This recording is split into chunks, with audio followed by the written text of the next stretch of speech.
end of the word sports. What's going on, Mr. McConnell? Short of having you muted for the intro, I am good, man. I am just, I don't know. I don't know what this virus is doing to the world, but it's definitely doing something to my mixer right now. I can tell you that for sure. I mean, man, that was just one hell of a week, all last week leading up through that whole thing. And I know it's still going on right now. And does it seem like to you it's getting any worse, or does it seem like it's getting any better? Does it seem like it's just kind of stagnant? It seems kind of worse. I mean, this whole Yeah, week felt like a month, so I, yeah. I don't really even know what to feel right now. I'm all messed up. I mean, I got the go ahead to work from home for the rest of the week with my main gig, so Oh, sweet. I'm gonna ride that out and see what happens. But hey, I mean, this guy I know, Earl, dropped off this awesome KSRN polo merch, so I'm rocking the polo now as well as the hat, if you That looks can. tight too, man. So I'm all decked out, and I mean, there's nothing new news wise, right? I mean, the coronavirus killed all the news, right? So we have nothing to talk about today, do we? No, that's what I was gonna lean toward. I mean, it's like, All I right, mean, see you guys. Peace. you know, We gone. yeah, but you get to work from home. A lot of people don't get that. A lot of people are pretty much out of work. And It's I would hope that some of these workplaces would know that, like the NBA and these guys are putting up the money for the people that work in stadiums and all that. What are Joe Smo? What about his job? What are they doing for these guys? For people that are out of work, are they just gonna let their rent not get paid and get thrown out on the streets? I mean, it's kind of like, man, it's like really hard to put this thing in perspective because it's causing so many issues all over the world and all over yeah. society. Kind of, it's really weird, but No, it's for sure tough because I mean, there's people that are in the industry that say work for the Cardinals that are hourly positions. They right now don't have work, and that's extremely uh, hard. well, let's find out what else is going on. What we normally do, because I know it's pretty much going to be centered around that virus and centered around the NFL.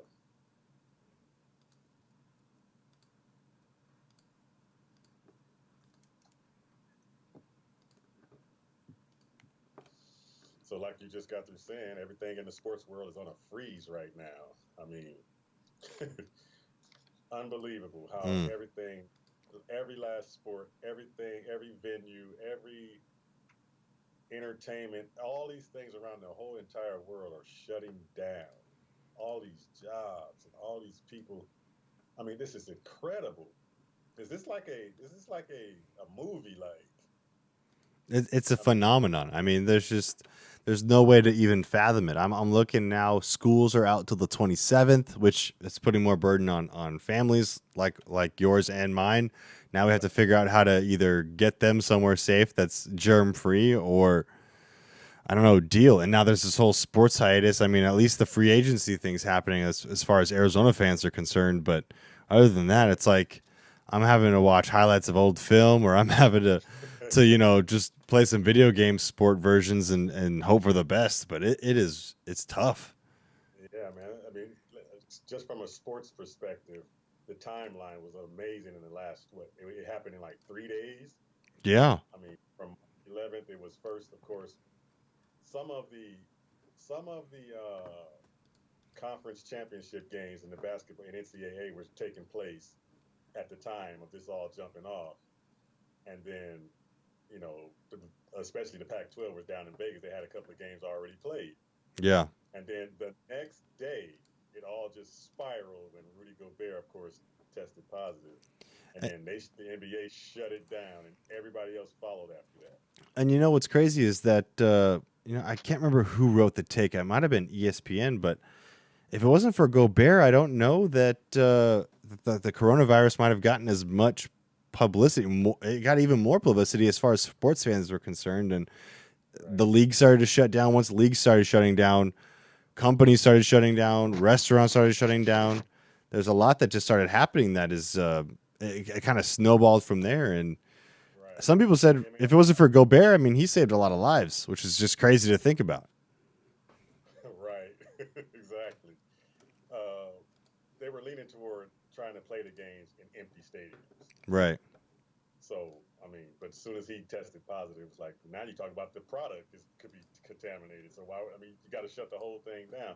And so the MLB comes out and stops spring training. They first wanted to postpone it. Now they come back. Of course, it's completely postponed Mm. or to be rescheduled to start. And then the NCAA, all 19 leagues, ACC, Pac-12, Big Ten, Big 12, all of those canceled all of the championship games. Yeah. And short after that, the next day I believe it was, or a few hours later, possibly, the NCAA canceled, of course, the tournament as well. Which is just crazy. I mean, it's a bold move, but it's the move that had to be made, and I don't know. It's hard. Think about in those along those lines too about everybody that was complaining about the NCAA tournament, the brackets. Do you think they should have went on and did the brackets as far as giving those kids something to say we accomplished something, or do they just go ahead and do what they did? It doesn't make any difference. I mean, hindsight's always going to come back and get you, but right now, all that mattered was getting people that had plans to get there kind of the chance to get their money back before it was way too late. And I mean, it's hard. Like I had to cancel 2 trips that were planned all because of this stuff. And myself, it's talking to you, me and you both. We was headed to Vegas. okay. So 3 trips then. I actually forgot about that one. I had that one. I had another one to California, one to Sedona. There's just things that like spiraled out of control, and you got to do what's best for your family. And I know yours and mine right now, like we got people that can't afford to get sick, and you have to kind of take those lives into account versus the entertainment factor of sports. And I'd like to think that this virus is bringing people, at least as far as families that are in the same home, closer together, because like where else are you going to go right now? You got to be in the same house and just chilling. So I mean, at least there's that. You got to look at the bright side, or else you're going to get cooped up like me and going to go crazy. So, yeah, that's true. So, I mean, the rest of that timeline after the NCAA, of course, was NASCAR, the NHL, then the tennis tour, soccer PGA tour canceled the last 3 rounds of their championship, and then of course we just heard that the Masters was postponed. I mean, it's like those are big events that you thought would never, ever, ever be interrupted. yeah, huge events. I mean, a lot of freaking money just like lost. Can we be headed to a recession? I mean, just look at all the businesses. Look at how everything is. And when you see this from the sports world, yeah, the sports world looks dire. And then you look at it from the world's perspective. Turn your news from a sports channel to the regular news. It just looks even worse. Yeah. I'm like, wow. I mean, it's bad, but let's just. I mean, China went through the whole process of a 10-week process. So let's hope it's somewhere around in that range where we can get things a little bit back to normalcy. I don't know. We never know. Yeah, I just got to hope for the best, man. Yeah, the question is going to be this: is how do you transition all that stuff to come back? And there's a lot of issues going on as far as leagues starting different times and all these things going on. How do you bring all the sports back? You're not going to just fill a stadium back up again. You're going to kind of gradually ease back in with probably no fans in the building or something like that, like they tried to do in the beginning. Yeah, and the whole question is like, I mean, the whole incubation period of it all is really what's going to jeopardize that, because you could get someone that's caught it last and could kind of bring it back around again for those who haven't had it. So, that's true. I mean, at what point do you think that it's okay to start risking lives again? I don't know. It's hard. That's a hard game to play, and I'm going to be interested to see who buckles first, and my bet's going to be the NFL. We can also talk about, of course, what is going down is the NFL season tag deadline is come and gone, and the new league has started, will be starting on Wednesday. Do you think it was the right move for Roger Goodell to do, to not interrupt this thing and slow it down a little bit? Yeah, I mean, this is kind of the area of sports where you can kind of do this via internet, via Skype, right, email, agents. I mean, the one travel part that's going to be hard is agents needing to see their players or players needing to see their trainers. That's kind of a part that you can't really avoid as much, but that's minimal in comparison to flying out a player to 10 different teams to meet with the team in person when you can just put them on Skype and go from there. As far as team personnel goes, I know I've heard the room now is that you can't have more than like 10 people together at once. So Yeah, it's like that's going 10 to be hard people. to do. Yeah, I First it mean, started at 250, 1,000. Then it went down to 250. Then it went down to like 50. Now it's 10 people. yeah. And I Wow. mean, I'm like four short. I can't have any more than 4 guests at my house.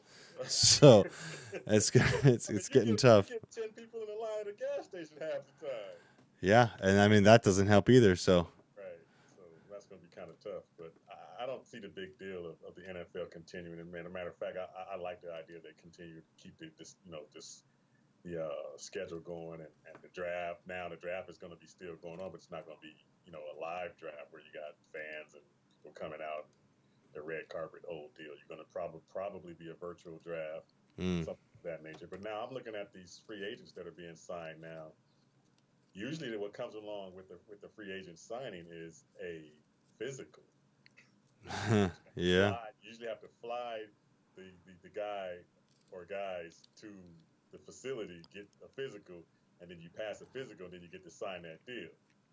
How are they going to do that now? I mean, I'm hearing a little bit chatter that it's going to be like go to your local doctor, and then he'll send you, the information about the physical and how it went. And, everything's going to be I virtual. mean, that's one way, but I mean, there's even like my wife was supposed to have a little bit of a procedure done, and they're not doing anything that's it has to be like a life-threatening surgery to go through now. So physicals is kind of a waste of a doctor appointment when you got people that need it. That's true. They might have to take their word for it. Like, just you go to the scale, record it, show me that it's your weight, show me it's you. Don't pee in a cup because I don't want to get you to send that to me in the mail. And tell me whatever your height is, or just take it from last year and just Right, put it on the right. board. That's tough. It gets tough. That gets This whole so thing has messy. been tough. This whole thing has been tough, and I mean, I think the shutting down of the schools was a good idea because the kids, even though it doesn't affect them as much, they are transmitters faster than anything else. Yeah, they're the carriers, man. They bring stuff Yeah, home that you had no idea was even there. heck yeah, they're the ones that's gonna carry it and bring it to everybody.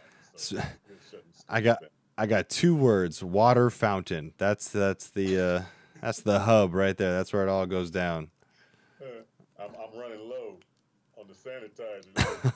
It's like, oh damn. I mean, you do have 32 ounces of it, Earl. I think you should Right. be okay. How I much gotta are you store for using? the rest of these months because now you go to the store, you can't find this stuff, man. Hey, I can find you some on offer up for like $50 if you really Okay. want it.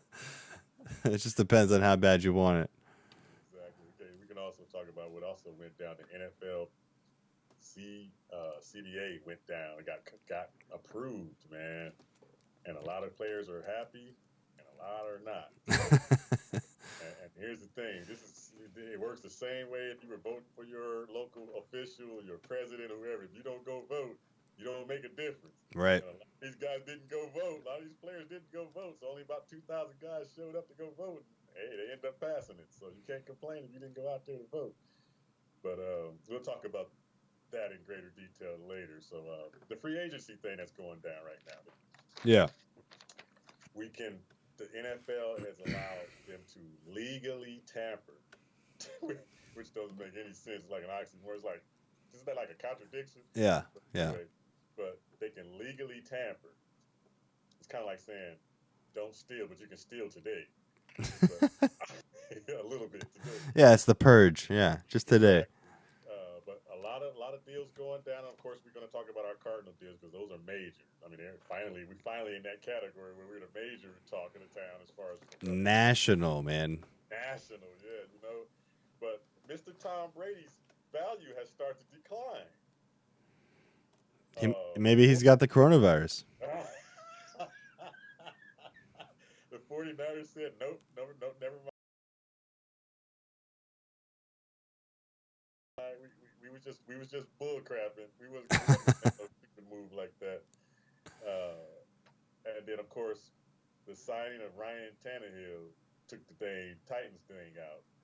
Ryan Yeah. Tannehill got 4 years, 118 mil, 29.5 per year. Ryan Tannehill. Played well last year. Yeah, he got to give him his props. He was a former backup. Hey, if it's one thing Cardinal fans know, He was a former starter on a bad team with no offensive line, so that ain't his fault. half of that's not his fault. No one blames you for playing for Miami. You know, and then you go to another team where you're the backup to a supposed quarterback that's supposed to develop into the man and was not the man. He was overrated. So you take over, and now you're a multimillionaire. It's like, wow. If it's one thing Cardinal fans understand is that one good year gets you one really good contract. That's it. That's how it works, man. One good year gets you looked at and gets you notoriety, and next thing you know, the dollar bills is flowing. Now the thing has got to be now you have to come back and live up to that, Mr. David Johnson, which we'll get into. Heyo. When you get a big contract, you have to come back and live up to that contract.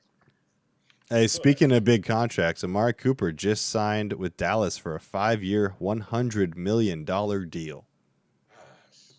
Quarterback still isn't paid, is he, though? Wow, and they tagged Dak Prescott.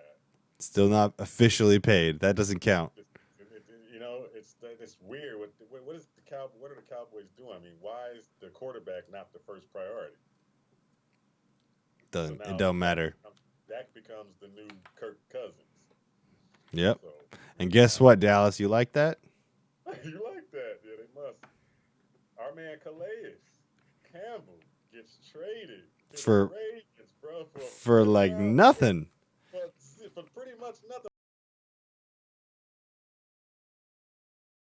A Pro Bowler for 3 years. I mean, what the hell is Jacksonville doing? I mean, they're dumping everything. They're trying to be the new Houston. Yeah, I think Houston's copying them, one of the two.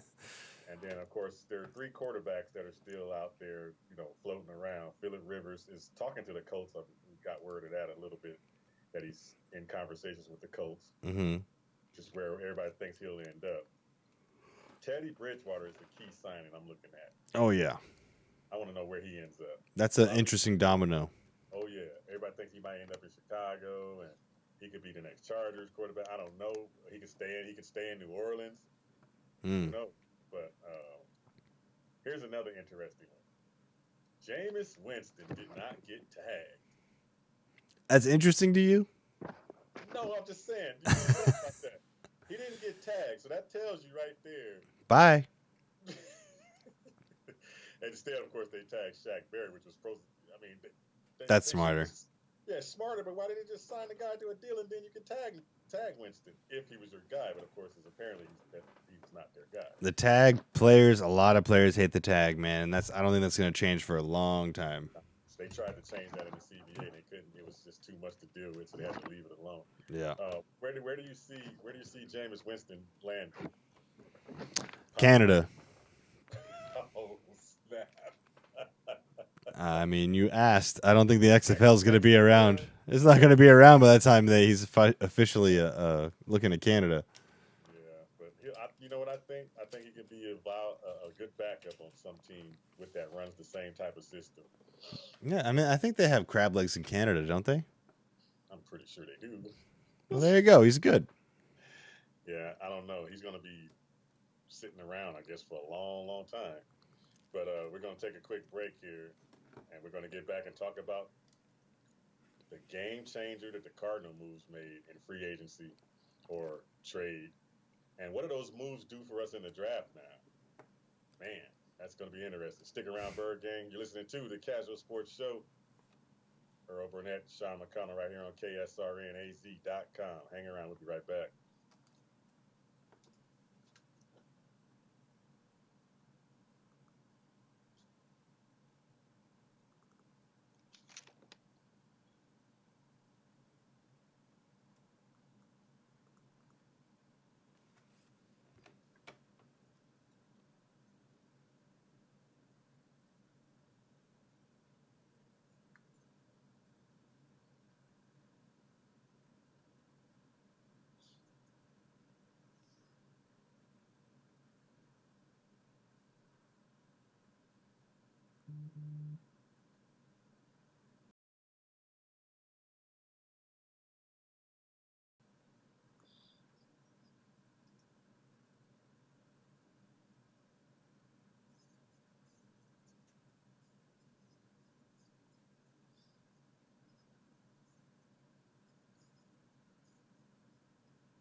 Welcome back into the Casual House. Bird Gang, Suns Nation, Earl Burnett, Sean McConnell, Casual Yep. Sports, right here on KSRN, the best internet radio station on the web. Bird Gang and Suns Nation. So, of course, man, Sean.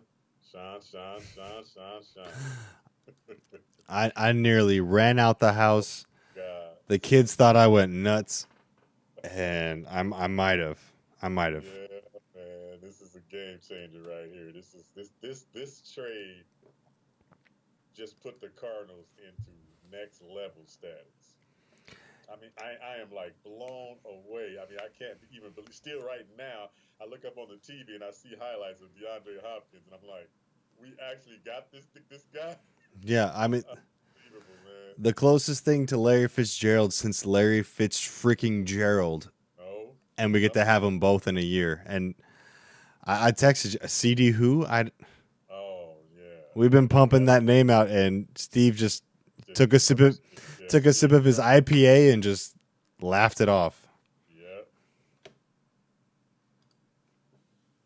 I can't even. I think we became a team today. We became a team. Mike Digger. But yeah, man, this is a game changer. This is what we've always complained about. Why do Cardinals never get the big name? Or why anybody in Phoenix, for that matter, or Arizona gets the big name until, of course, the Diamondbacks start doing it. And, but man, this is unbelievable. I can't. It's like, where do you start with this? Where do you start? Okay, I know where we can start. We'll start with David Johnson. Oh man. Props to David Johnson. He handled all this criticism, even from us, like a pro. He wasn't yapping. He didn't go Antonio Brown on us, and for that we can only appreciate him. And to Houston, thank you. Whenever you're in town, Houston, I owe you all the round of whatever you want. I don't care how expensive it is. Because whatever it was you were drinking or smoking that made you say, I want to take on all of David Johnson's contract, you can have Hopkins, and we'll just exchange some picks here and there. Thank you so much. Truly, from the bottom of my heart, Houston, thank you. This is by far the best thing that Steve Keim has ever done. And I can only imagine that this wasn't even his idea. I can't believe it was his idea. There's no way. Yeah. He's always made good trades, though. He's made good trades, but this one, Earl, this one is like... This is just incredible. Somebody has some pictures on somebody somewhere. This is like a heist. This is like a robbery, dude. How the hell do you give up the star caliber player, the number 3 best receiver in the league, for pretty much some peanuts and a sandwich? I have no idea. I mean, the fact that, like, you say, oh, you have a surplus of running backs. Like, we'll take them off your hands. Cool. What are you going to give me? Dirt. Oh, that's a bummer. You know what they did? They said, we're not going to give you dirt. We're going to give you the frickin' Ferrari that's sitting in our garage right now. And put it on a team that didn't really need a receiver. Even we're pushing to draft one, and people are still looking at us like we're crazy. Like, the Cardinals don't really need a receiver, but now we have what? Seriously? Yeah. Unbelievable, man. I mean, the whole thing, it looks like it's, according to some reports, the whole thing has been in the works for about a week or a little bit more than that. Now, you had a whole week, and you come up with that, and if you're the Texans and Bill O'Brien, you had a week to sit on this thing, and you come up with that? Here's how this trade had to have happened if it's a week long. All right, Houston calls Steve Keim. Hey, Steve. Hey, how's it going, man? What are you doing? I'm just kicking it, sitting back with a beer. All right, cool. Hey, I want that David Johnson kid. Oh, you do? Okay, cool. You know, I'm just probably looking for like a 3rd round pick for him. It's no big deal. Oh, okay, let me get back to you. Week later, hey, Steve, what are you doing? I'm just kicking it, drinking a beer. Hey, cool. Well, here's what I want to do with that David Johnson trade. I want to give you Hopkins and a pick. Deal. Sign. Where do I sign? Give me the sign. And Steve probably signed his name backwards. He was so in a rush to do it. Right. It's incredible. So now we got until Wednesday before Bill O'Brien's meds wear off. Because something's wrong somewhere, man, because this just doesn't add up. The definition of the word trade: buy and sell goods and services, typically an exchange of equal value. This wasn't no equal value, man. Not based on last year. No, it was not. It's like, remember, you was a kid when you traded cards, and you traded baseball cards, football cards, or whether it was you trading your lunch when you went to school. Hey, I got an applesauce here. Let me get a box of raisins or something. I mean, equal trade. I mean, it's like, Yeah. come on, man. Somebody gave up their entree for a side. So, that was like Chick-fil-A for a Go-Gurt. Exactly. Unbelievable. Now instead of getting CeeDee Lamb, of course, we get his comp. And did anybody make the comp that he was like DeAndre? Fast and freak catches. I mean, this is pretty much it right there. Unbelievable. Now there is a deal with his contract, right? He's gonna be a free agent soon, is he not? Who? Hopkins? Hopkins. How long is he under contract? 3 years on the current deal. 3 years, but of course he's looking for a new deal. So the Cardinals are probably going to restructure that or redo that deal. But even if they do redo the deal, they even can free up cap space for this year by redoing the deal. They don't lose much out of it because the money equaled what David Johnson's contract was. Right. So they pretty much just dump, switch, and swap, and dump. Have the same books. So of course now you pretty much have to change his deal, of course, and give him what he's looking for. Because now to just see Amari Cooper sign for how much again? 5-year, $100 million for Amari Cooper. My goodness. And Stephon Diggs just got traded to the Buffalo Bills, $44 million at 20-something guaranteed. So here's where Steve Keim can really screw this up. I'm almost going to advocate that you don't restructure this year. Let him play it out. Hopkins trade had nothing to do with Hopkins, did it? I mean, he didn't have control over that. He didn't say, I want to go to Arizona, send me there. He just wanted out, and he got out. Right. So if you're Keim, give it a year, see how it all works out. Then we'll talk about restructuring next year. Maybe when you forget about the whole Amari Cooper thing or the Stephon Diggs thing and see how it goes. Because if you do it this year and it doesn't work, you're back in the David Johnson situation, but now with a wide receiver.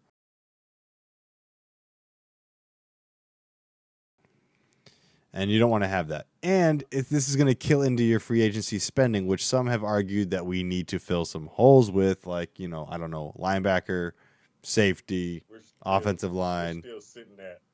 We're still sitting at like $43 million to work under the cap, and you can still free up a few more million. You can. You can, but you're talking about DeAndre Hopkins. I know, and I'm with you. And you're saying, let's see if it works out. What cannot work out? I mean, I'm just sometimes the chemistry isn't right. I'm just saying this isn't chemistry wise. We don't know yet. My concern would be, if he's disgruntled in Houston and he wants a new deal and he comes here, is he in the same boat? I mean, what's the difference? There might not be one. Don't make him disgruntled here. I mean, give him what he wants. He's got a new change of scenery. He's got a hell of a dang on quarterback that's going to get him the rock.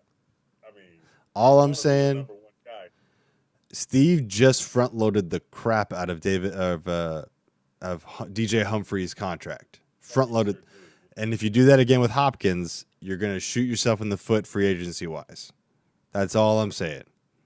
Yeah, that's a good point, though. If you restructure it and you backload the contract, because he's only 27. I mean, he's got plenty of juice left. So if you backload the contract and you get bonuses like crazy through here, I'm okay with that. But if you front load this thing, we need some pieces we need to spend on, and you're not going to get it all in the draft. Steve Keim knows this, and he's not going to hit in the draft always. We know this.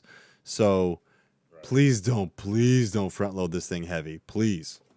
Right. I'm all for keeping Hopkins for the next decade. I'm all for it. Just don't front load it. I just don't see arguably the best receiver in the game not working out. Because remember I always had this thing. Quarterbacks make receivers, but there are some special receivers that you can put them in any system and they're going to do the same exact thing and look the same way. Yeah. This is one of those guys. This is one of those guys you can put on a team in Alaska and he's going to ball out. So I'm like, how? The only thing I can see coming out of the gate, of course, is getting chemistry with Kyler. Of course, that's going to take some time. It's Yeah. not going to just be an automatic thing. We get that. But, man, apart from that, do you see the – I'm pretty sure Cliff Kingsbury is sleeping really good tonight. He's got a Hopkins pillow, and he's cuddling that thing up right now. I'm telling you what. Man, Cliff is like, do you know the endless things I can do with this offense now? There was a stat, and I'm going to be late pulling it up because I got to bring it back up. But it talked about how the Cardinals were the most last year to use 4 wide receiver sets. And it was early on. We stopped doing that mid-season or a little bit at the end of the season. But the numbers are going to blow your mind with how much more the Cardinals use 4 wide receiver sets than the rest of the NFL. Okay. Now you have, let's say our 4 is Hopkins, Fitz, Kirk, and who would you want to put at number 4? Keyshawn Johnson. Okay, put Keyshawn at number 4. That's fine. Then we can do that. So if I could find this tweet with this stat, I'm probably not going to. It was from ESPN. But anyways, it was around 350-something times of 4 wide receiver sets. The second on that list was 80. Oh, my gosh. 80. Earl, that number is not going to change. It's going to go higher. It is not going to go lower. Are you kidding me? Man, that's unbelievable. Wow. Can you imagine though? Man, I'm just trying to just picture this. Who do you want to double if you defend it? Who are you going to double? Your sweetest dreams. That's Hopkins is going to demand a double regardless.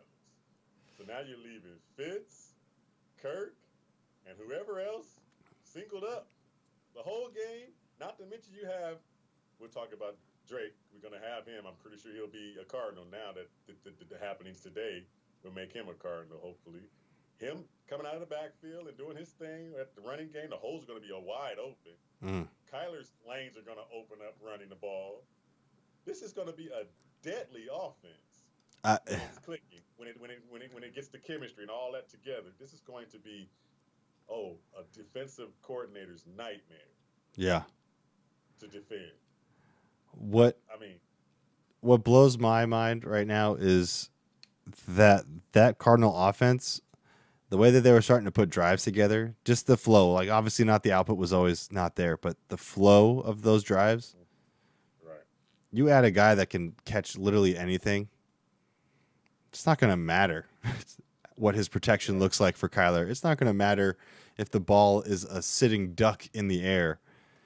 The things that these 2 men are going to do with Larry and Hopkins, it's just unbelievable. I've never been so excited. I still don't believe it. No. I still don't believe it. The Texans. Bill O'Brien, like we already said earlier, had to be something wrong with this dude. Something. Think about this. The Texans were a playoff team. Playoffs? Last year and the year before, right? Yeah. Playoff team that just couldn't get over the hump, but we get it. They didn't make it as far, but they always made it to the playoffs. Right. And they're just a few pieces away from busting over to the next level, maybe getting into the AFC Championship game or whatever. Mm-hmm. But you are a playoff team, and you're Bill O'Brien. You go in the offseason and say, I'm going to make us better, and I'm going to get us over that hump. I'm going to get David Johnson. Yeah, that's the dude. That's the one. By giving up your scoring machine. And I'm going to get rid of the guy that had 1,048 catches for me for 8,000 or so yards. Career had 54 freaking touchdowns as a Houston Texan. Yeah. I'm going to get rid of that dude. You know what? Me and him we don't get along. I just get him out the building. I'm tired of that dude. Something just don't seem right, man. It's like, wait a minute. Are we going to wake up tomorrow morning before they can sign these deals going, you know what? I forgot. I wasn't talking about that. Let's scratch that. Yeah. And you know what I'm saying? Something's just doesn't seem right. I didn't say DeAndre Hopkins. I said Andre Hopkins, my 5th string wide receiver. No. Yeah. Yeah, You know, it's too good to be true, right? I mean, it just seems that way. I mean, think about it. The running back position itself is declining in value to yeah, begin with. You historically. got this, you got this draft that has so many young kids that's going to be good coming out of this draft Hmm. that the Texans you could have went and got from there. You got free agents. Freeman gets released. Carlos Hyde is out there. I mean, a lot of guys that you can plug in your offense, and you want a declining running back that has not been the same since 2016, David Johnson. I don't get that.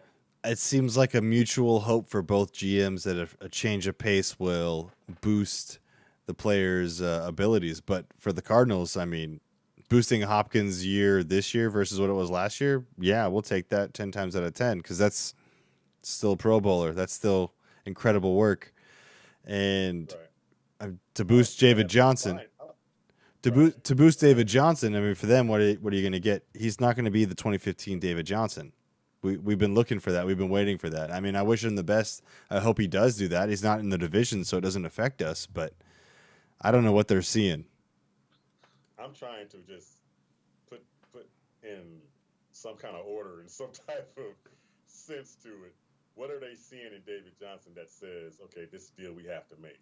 Hmm. What are they seeing? Or is it so much that he's that special out of the backfield as a receiver? I mean, that is true. That is, I I mean, think, when you what look that at it that offense is way. gearing towards. Yeah. Correct, correct. So you don't see them just saying, here, 30 times hand the ball to David Johnson. This is going to be more geared toward, hey, we could use that guy as a weapon out of the backfield and get our quarterback Watson Hmm. another weapon in open space. When everything's covered and he don't have to take a lot of hits, he can just dump that thing off to this guy, and this guy can make plays out of the backfield as a receiver. So that's the only thing I could see. I mean, of course, in the Texans situation, of course, they didn't have any draft picks. They wanted first round draft picks or try to get as close to in the draft as they can because they weren't picking until what 58th or 57 somewhere around there. So they're trying to get as close to that second round where they can pick up something to add to their team. Right. But you couldn't wait for a deal for a guy of that caliber. I mean, just right now, a few minutes ago, Stephon Diggs gets picked up by the Buffalo Bills. You know what it cost them to get Stephon Diggs? Not much. A first rounder, a fifth rounder, a sixth rounder, and another pick for the following year. All that for Stephon Diggs, and you give away Hopkins for that for Yeah. that. I mean, you could have got 10 picks for Hopkins. You could have got two first round picks and some other stuff, and then here, just throw David Johnson in and we'll eat some of the contract. You could have threw him in as. Yeah. But you make a pretty much swap as though you're saying David Johnson's equal talent as DeAndre Hopkins. Mm. That is incredible to me. I'm like, okay, so I'm gonna wake up tomorrow morning and go, oh, I knew that was a damn dream. Hey, if the Hopkins trade is a dream, then the coronavirus better be a nightmare too. Because Oh man, if yes. that's real and the other one isn't, like I'm gonna be pissed. Let's not forget that. Yeah, maybe that's got something to do with the thinking process of Bill O'Brien. I can't But explain it. I don't. let's talk about Kenyon Drake. Kenyon Drake was our first move today, actually, where he got transition tag. Which is an interesting It's, tag. yes, I love it though because the Cardinals are pretty much now in the driver's seat. Well, it's still on Drake to accept whatever deal, but you're not going to get the maximized deal you thought you were going to get. Right. It's a little bit Now, like the NBA's restricted free agency. It's a little bit similar. okay, Whereas the Cardinals can match it. But yeah, go right. ahead. Go ahead. I didn't mean to interrupt you. Go ahead. No. You didn't interrupt. I'm just saying that's exactly what I was going to say. Where the Cardinals can match any offer that he gets. So, but the other wasn't it like 4 or 5 teams that were clamoring for this guy for Drake? Yeah. 8 TDs in And 8 games. that's going to decline now as far as people being interested because now the Cardinals are saying, we're going to match. And especially now we've opened up the dang, we've dumped somebody off our books, a running back that we had. And now the running back room is not going to be taking up a lot of our cap space now. So now we got money now. We can sign this kid for 8, whatever, 8.5 or whatever he's trying to get. And if somebody comes in with 9, 9.5 or whatever, we can match that. Yeah, it's a game of chicken, but now with the David Johnson trade and the one that's it's so nationally focus on right now. It's a game of chicken when you have like 3 cars and you're going up against 1 car. The NFL is now like, 1, they're serious. Right. 2, they have the power to do it. And 3, our leverage against them is gone. Like, they need him, so they're going to keep him. The smart part about it with Steve Keim doing this is that we're not going to overpay for whatever the market is for Drake. If there's 6 teams, go ahead, give them what you think is fair, and we're going to match it. I love it. And he's got to be like kind of conflicted too, because he's like, okay, I wanted to get the maximized deal I can get as far as money wise, but you know what? I'm going to get a pay raise regardless. Yeah. And second of all, man, I think I better hang around with this team. Well, what he should be hoping for is that his agent is going to get him the best deal possible. He wants to stay in Arizona. I mean, I feel like he said as much last season that he loved being here. If he can just remember that and just focus on the fact that, yeah, he's getting a pay raise, and it's up to his agent to make sure that even if the other teams are interested, that they raise the price for the Cardinals because the Cardinals intend to match, that would be best for both parties. Obviously, the Cardinals are going to want to spend a good amount for him, but not break the bank. As long as some team doesn't offer him the max, I think we should be okay. Right. Boy, this really flips things for our draft now. Where do we go with the draft now? I mean, this just, I mean, all the mock drafts, of course, had us taking CeeDee Lamb. We, of course, were in that pool of the CeeDee Lamb category. Now, listen, I wouldn't be terribly upset if they still went ahead with it. If you had to cut Butler or Isabella or both, I wouldn't be upset with that.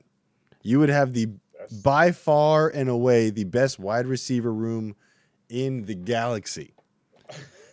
And if you have 1 or 2 injuries to your wide receivers, God forbid, you're still okay. Like, you're still fine. Right. You don't need to have to get some dude off the garbage heap like a Des Bryant that Earl was so passionate about last year or the year before. I can't remember. It was such a bad dream. But if you get CeeDee Lamb, I'm still okay with it.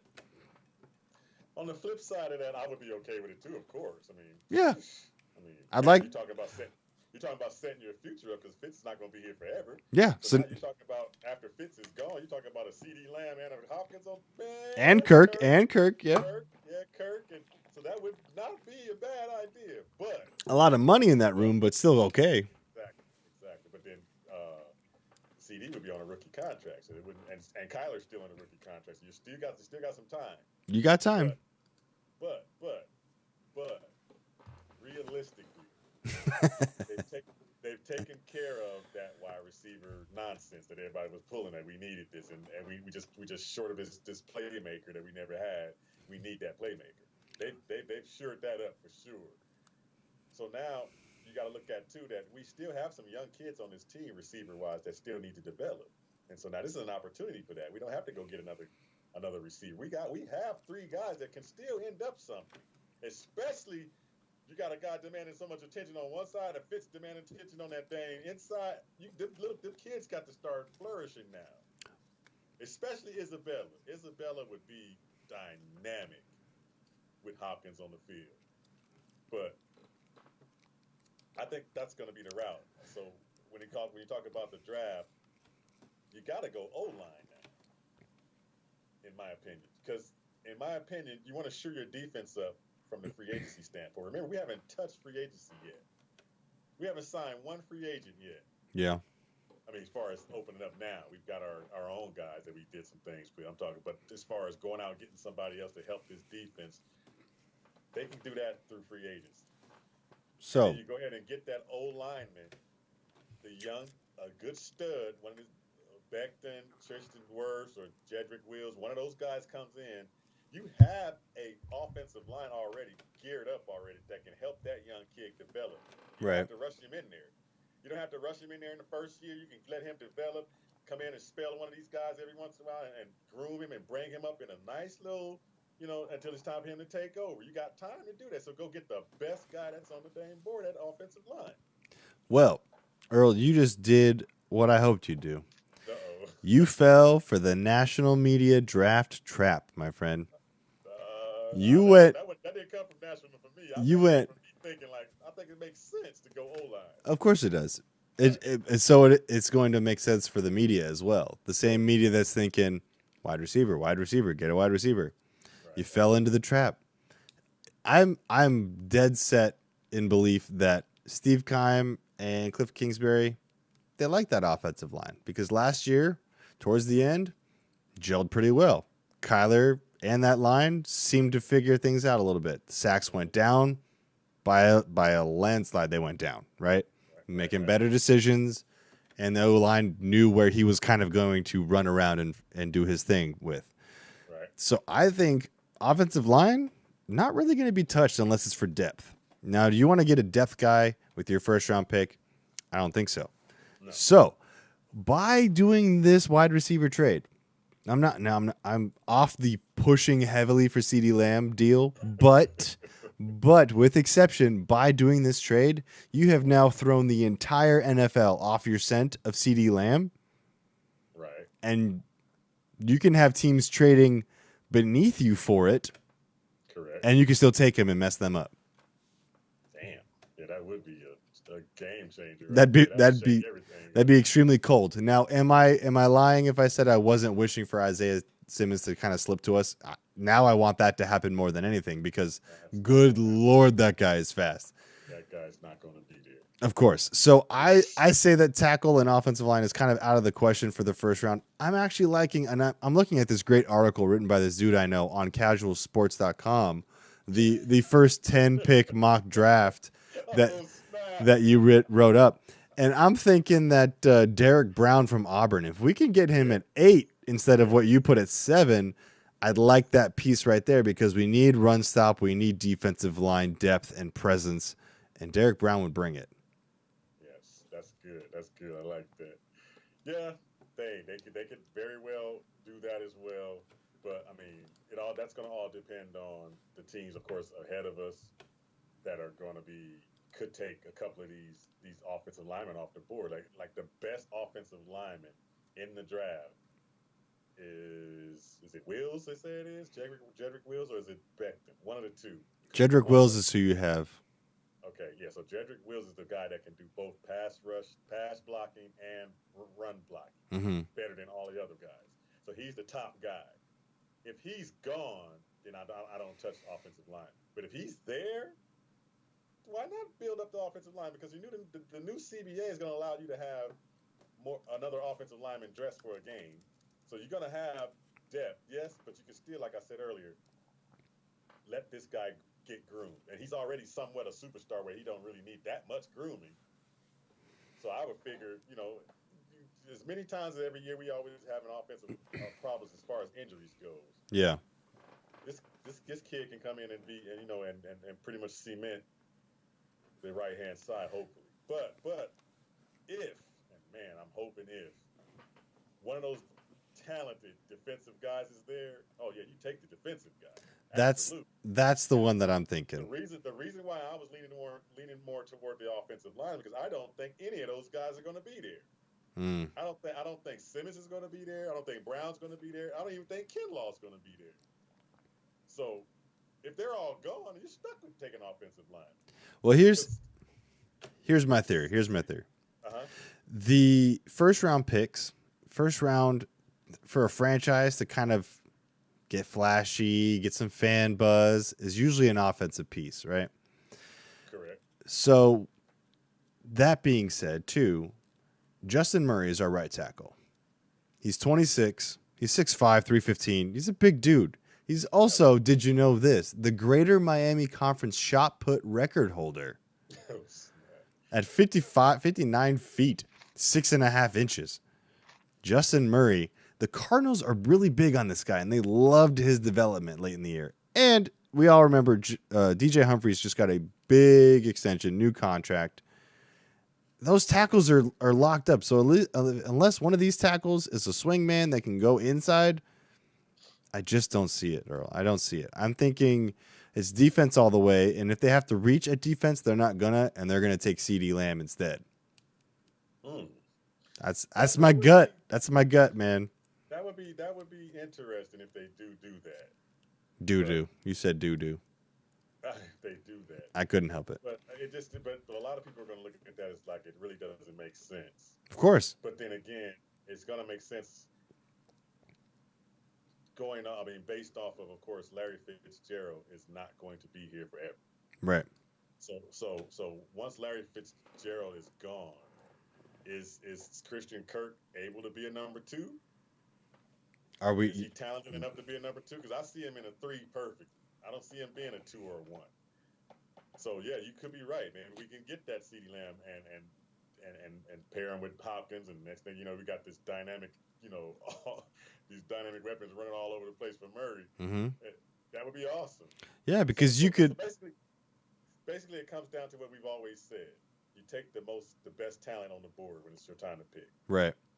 So now the Cardinals are probably can be moved down, move up or whatever you want to say, move up or down, and get some more picks because they're losing some. They lost their second round pick. Could do that. So I don't know, but I just see them. I don't think they're going to get rid of that number 1 pick. I think they're going to stay at that 8. Oh yeah. Make somebody come up. Speaking of that, coming up, the Jaguars have 11 picks. That's a lot of picks. You know, I think they're clamoring to get that quarterback, man. I think they're going to try to go up to number 2, probably. They might have to give all 11, but yeah, they could. Yeah, that's what I'm saying. With the Redskins, depending on where those draft picks are that they have, they could get as high as where the Chargers and the Chargers and Dolphins are, and try to get a quarterback, a good quarterback, because you can't think that they're going to be thinking Minshew is the guy for them, or is he? I don't know, but Redskins do love having a lot of young quarterbacks, so I don't know if the Redskins are willing to trade. They like keeping as many as possible. Jaguars are looking to do something. Jaguars are looking to do something, and that's what's going to be, I think, the big wild card in this draft. I think this draft is going to be really a mystery. By the time it hits, it's going to be crazy. Yeah. Because it's already getting altered. Now you see every mock draft has changed the number 8 spot. Oh, yeah, of course. Of course. Every mock draft has changed the number 8 spot. And all of them start by saying, well, that was something. Right. And who's the number 9 pick behind us? The Jaguars. Yeah. Right? Mm-hmm. So they can come up ahead of us. They can come up ahead of whoever's in front of us from that point. I mean, the Panthers and on down the line just to try to see if they can land that quarterback. Mm. I don't know. That's the first piece when you're rebuilding the way they're rebuilding. They're dumping every freaking player known to man, and all those players saying, "Thank God you're dumping me." They want it out. Right. But who was the guy that got tagged? He can Dogway or some kind of crazy. Yeah. Yeah. That guy still wants out, and he got tagged.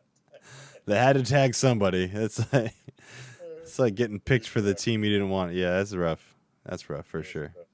We didn't get a chance to do the whole go through the CBA. And I wanted to look at that in depth, but we'll just kind of scan over it a little bit. A new 10-year deal, which could be, you can look at it as an 11-year deal actually, because the last year of the current CBA got restructured a little bit.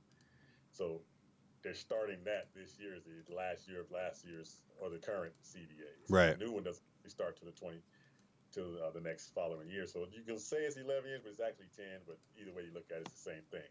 But who wins in that? Who wins out of it? Who wins in this whole thing? Because this whole thing is geared toward the little guy, finally. Yeah.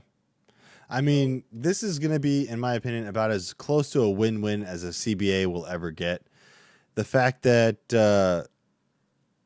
weed and CBD or whatever, all that stuff is going to be less of a penalty or no penalty depending on what the substance is. The preseason getting shorter, that's a win. For the NFL, another regular season game is more revenue, so the owners are going to love that. I think it's a win-win as close as you can get. There's things that I like and things that I don't like. Obviously, the revenue split, whatever, I'm kind of could care less about that stuff. But the shortened preseason, the extra playoff team, I like those things. Especially because when our Cardinals came up short a couple of years ago, that was a tough pill to swallow. But this is now going to change some of that. So this is good. The NFL needed some of this. This is like Roger Goodell finally realizing that like times have changed and it's okay to go with change. So exactly. I like like the the CBA. expanded rosters too, where they can get Yes. 55 people instead of 53, and of course, That's going to be hard to get used to saying. 55-man roster. You're a 55-man roster. Yeah, man, but check this. What I love about this, it works so much for the little man. Mm-hmm. The practice squad people can go from 10 players to 12, and their salary jump from 8,000 a week. Man, I can live off that. Yeah. 8,000 a week, and it jumps to 11.5. 11.5 a week to impersonate Russell Wilson if you're a practice squad quarterback. Yeah. Unbelievable. It's like, wow. Like, wow. But Must be nice. The minimum salaries jump from, I think it was from 510 up